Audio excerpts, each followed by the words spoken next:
અમેરિકામાં minor crime કરનારા undocumented ઇમિગ્રન્ટ્સને પણ ટાર્ગેટ કરવામાં આવી રહ્યા છે. તેવામાં ટેનેસીની રોબર્ટસન કાઉન્ટીમાં ટ્રાફિક કોર્ટમાં દંડ ભરવા ગયેલા અમુક અનડોક્યુમેન્ટેડ ઇમિગ્રન્ટ્સને આઈસ દ્વારા અરેસ્ટ કરી લેવામાં આવતા આ કાઉન્ટીમાં રહેતા એલિયન્સમાં ફફડાટ ફેલાઈ ગયો છે.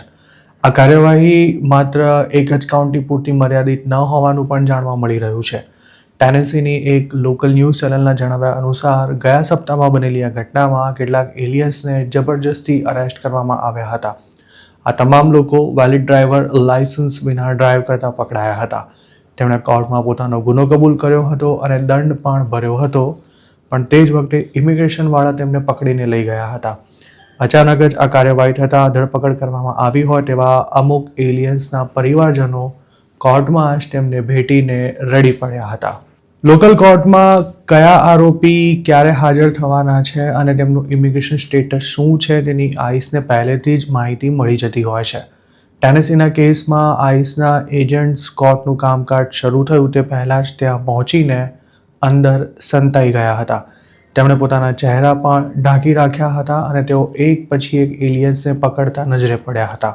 જે અનડોક્યુમેન્ટેડ લોકો કોર્ટમાં જવાના હતા તેમને આઈસના એજન્ટ્સ ત્યાં તેમની રાહ જોઈ રહ્યા હશે તેનો કોઈ અંદાજ જ નહોતો.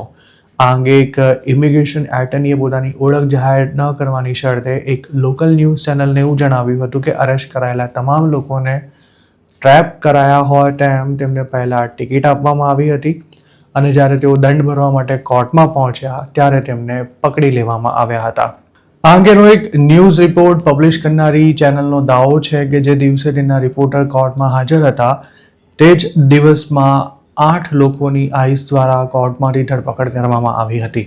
આવા જ એક મામલામાં હજુ ગયા વર્ષે જ અમેરિકા આવીને અસાયલમ માંગનારા એક મેક્સિકનની કોર્ટ ડેટ 2027માં આવતી હોવા છતાં પણ તેને અરેસ્ટ કરી લેવાયો હતો અને તે વખતે તેની પત્ની તેમજ બાળક પણ કોર્ટમાં જ હતા, પરંતુ તેમને જવા દેવાયા હતા.